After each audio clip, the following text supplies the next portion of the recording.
warahmatullahi wabarakatuh. Pagi, salam sejahtera. Tidak putus-putusnya kita panjatkan puji syukur kehadirat Allah Subhanahu Wa Taala, karena hanya dengan rahmat dan ridhonya kita bisa bertemu lagi pagi ini. Dan saya juga atas nama pribadi maupun dengan Kementerian Perdagangan, untuk para tamu undangan dan teman-teman yang belum sempat kita bertemu sebelumnya, kami ingin juga menyampaikan selamat Idul Fitri. Mohon maaf lahir dan batin, semoga kita termasuk kepada mereka yang kembali kepada kemenangan. Pertama saya ingin mohon maaf karena perubahan jadwal dari acara yang harusnya jam 9 dimajukan ke setengah 9, itu karena yang salah saya, bukan Bu Cahya atau Pak Martin. Karena kami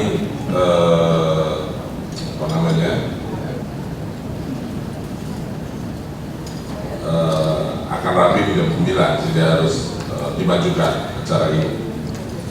Bapak Ibu sekalian, yang kita akan diskusikan pagi ini adalah sistem informasi perdagangan.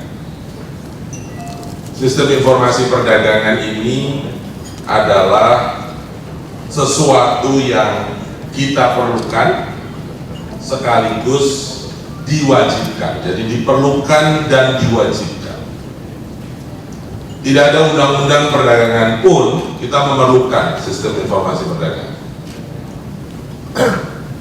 Indonesia adalah negara besar, kita anggota G20, dipandang sebagai salah satu negara terbesar di dunia, paling tidak 15 terbesar di dunia. Kita adalah terbesar di ASEAN, kita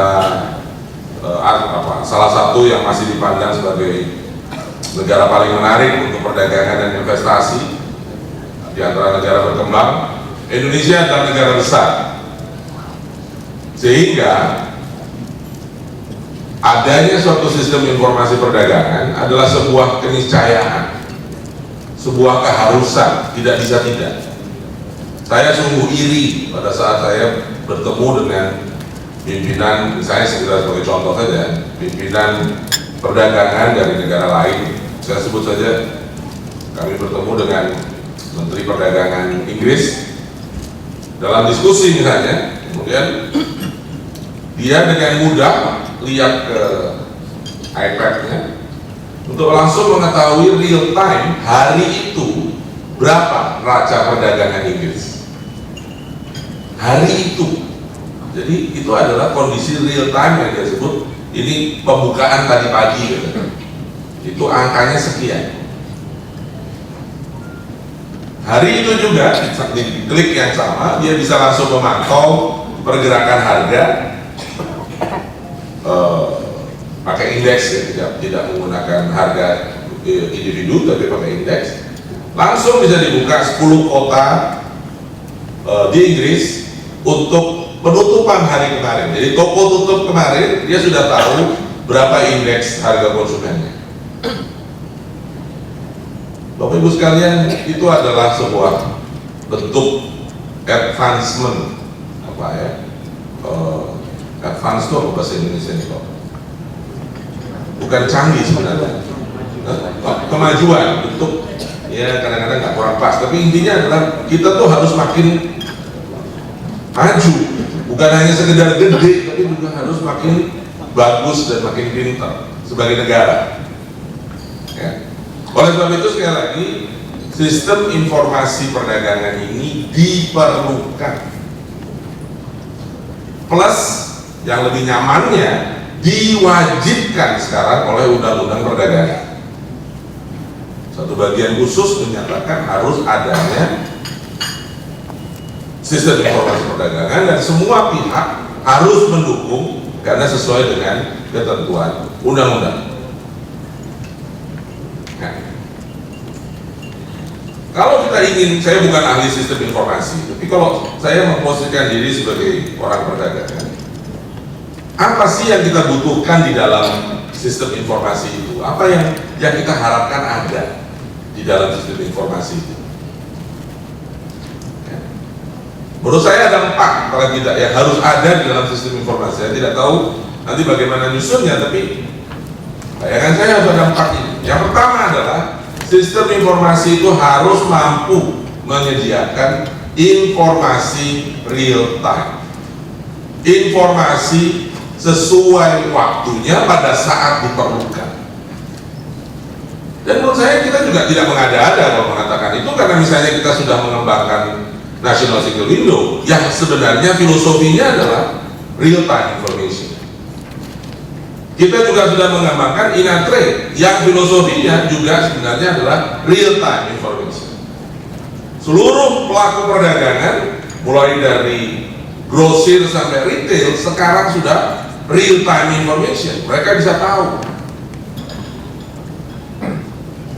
Misalnya, contohnya, saya bukan iklan ini, tapi hanya sebagai menunjukkan betapa sudah majunya di sektor swasta.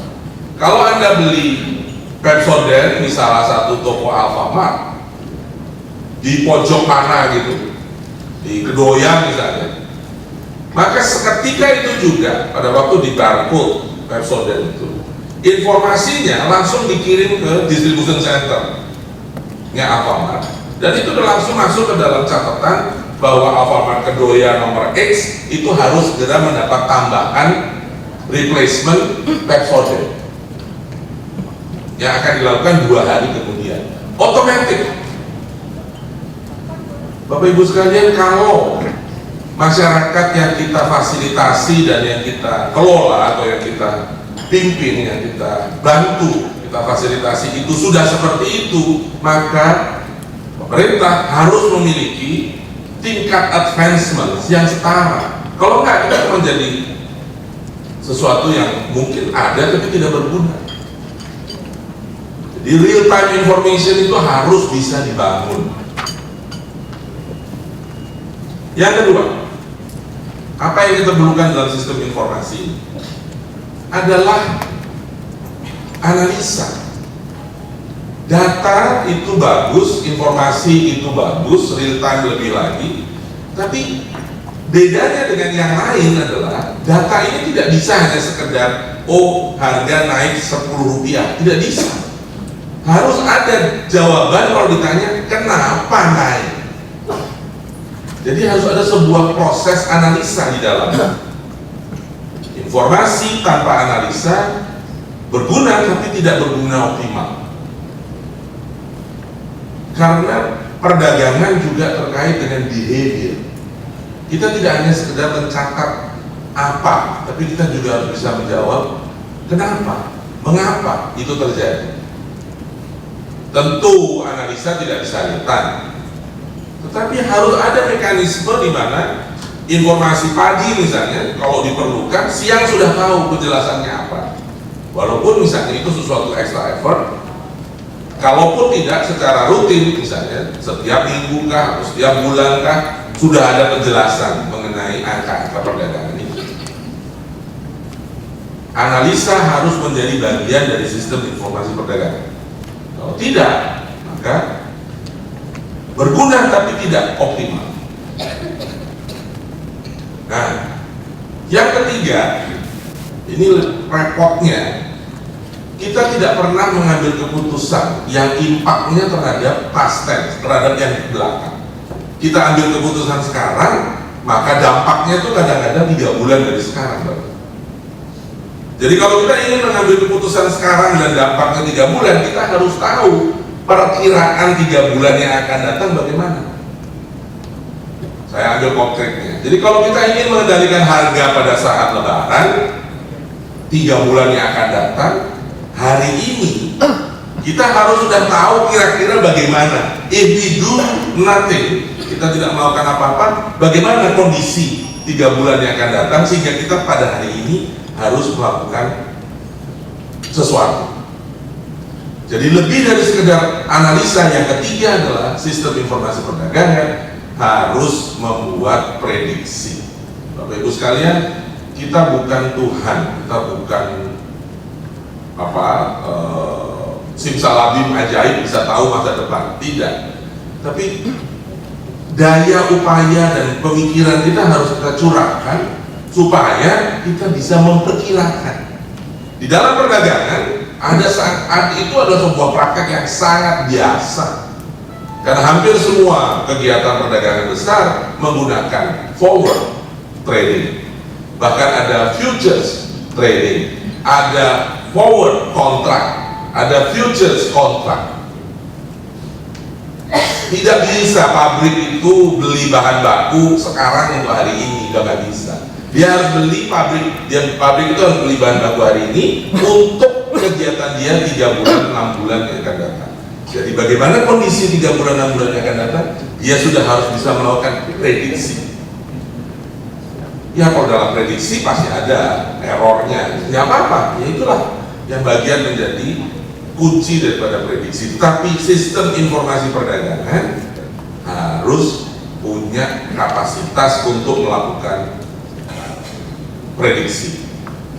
Bahkan misalnya sudah menjadi suatu kelaziman di mana-mana bahwa harus ada outlook misalnya yang perspektifnya setahun. Dan yang keempat, sistem informasi perdagangan ini harus bisa berperan sebagai referensi. Kenapa? Karena kita juga ingin mempelajari lebih lanjut, ingin mendalami, ingin terus bisa dilihat. Referensi itu artinya lebih kepada kelengkapan, lebih kepada time series-nya, lebih kepada komponen faktor-faktornya. Itu referensi. Berikut yang analisa-analisa tadi. Saya tidak bicara pada teknis sistem informasinya, ya. Berarti itu ada apa namanya safety segala macam, silakan lah dibahas. Tapi saya melihat dari sudut user yang akan menggunakan sistem itu. Jadi sekali lagi dia harus punya real time information yang bisa dimanfaatkan. Dia harus punya kemampuan untuk menganalisa, menjawab why, kenapa itu terjadi. Dia harus bisa membuat prediksi dan dia bisa menjadi referensi.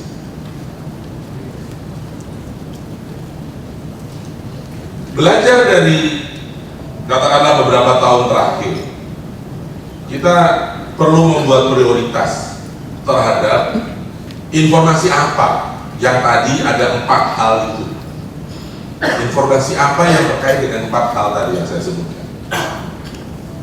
Yang pertama menurut saya adalah segala sesuatu yang terkait dengan inflasi. Itu harus kita bangun sistem informasi. Inflasi kalau kita turunkan adalah supply demand. Kalau kita turunkan lagi ada produksi. Kita turunkan lagi ada biaya. Ya. Kalau tadi saya bilang kemampuan untuk prediksi, saya berkali-kali bilang sama Bu Cahaya, Bu Retno, saya mohon untuk bisa diberi info. Hari ini petani cabai nanam apa enggak? Kenapa? Kok itu penting sekali petani cabai di Blitar nanam apa enggak? Kenapa? Karena 3 bulan yang akan datang kita akan bisa menemukan apakah cabai itu ada atau tidak ada di pasar, kebanyakan atau kekurangan. Jadi informasi mengenai petani mulai nanam itu adalah bagian dari kemampuan kita untuk membangun sistem informasi yang terkait dengan inflasi. Ya. Segala ini harus kita turunkan. Ini sebuah pembahasan yang tidak sederhana. Saya lihat ada teman dari BI sudah hadir. BI punya analisis yang cukup ekstensif mengenai inflasi, bisa kita pakai, termasuk faktor-faktor apa yang mempengaruhi dan lain-lain, itu bisa kita jadikan sebagai komponen untuk membangun sistem informasinya. Tapi segala sesuatu yang terkait dengan inflasi. Demikian juga dari bea cukai misalnya, untuk sebagian yang kita import, imported inflation-nya. Ya, ini juga menjadi faktor yang penting dan kadang-kadang bukan hanya sekedar angka. Pada hortikultura kasusnya misalnya tadi selain petani cabai nanam atau tidak misalnya, pada hortikultura kalau pemanukan itu macet lebih dari 4 jam, maka bisa dibayangkan harga Ramadjati Jati itu akan naik. Karena sayur kolnya kepanasan 4 jam di pemanukan itu sudah langsung susut 30-40%, terlambat sampai Ramadjati Jati berarti terlambat sampai pasar Cipete besoknya, berarti terlambat sampai ke tukang sayur yang nganternya, berarti harga kol itu akan naik. Jadi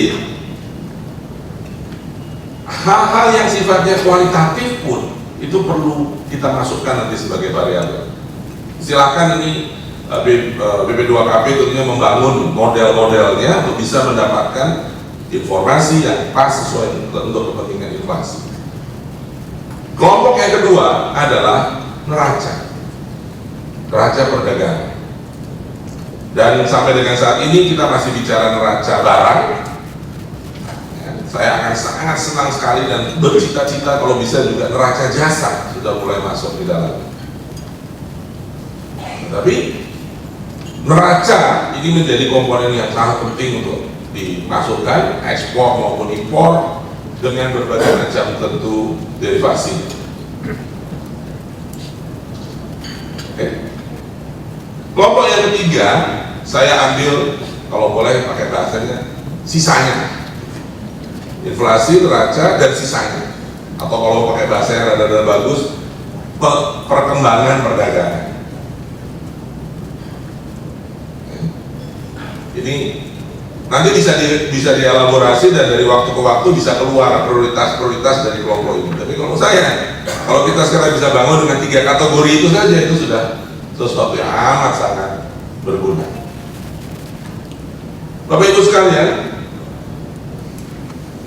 kebutuhan maupun kewajiban kita membangun sistem informasi ini pertimbangannya adalah fungsional, bukan fancy, bukan karena ikut-ikut. Jadi informasi ini atau sistem informasi ini harus berfungsi, harus berguna. Dia akan berfungsi dan berguna kalau kita paham siapa yang akan menggunakannya, siapa yang akan paling utama menjadi sasaran pengguna dari sistem informasi ini. Bayangan saya 70% materi dalam sistem informasi perdagangan harus didedikasikan kepada para pengambil keputusan. Ini bukan sesuatu yang bla bla bla panjang lebar, bukan sesuatu yang fancy dengan segala macam gadget dan gizmos dan permodelan di dalam softwarenya sedemikian sehingga complicated gitu. Bukanya ini susah, ngertinya nggak? Tampilannya kelihatan cantik, tapi kita nggak ngerti gitu. Enggak, bukan itu. Yang kita inginkan adalah 70% dari pengguna sistem informasi perdagangan adalah pengambil keputusan.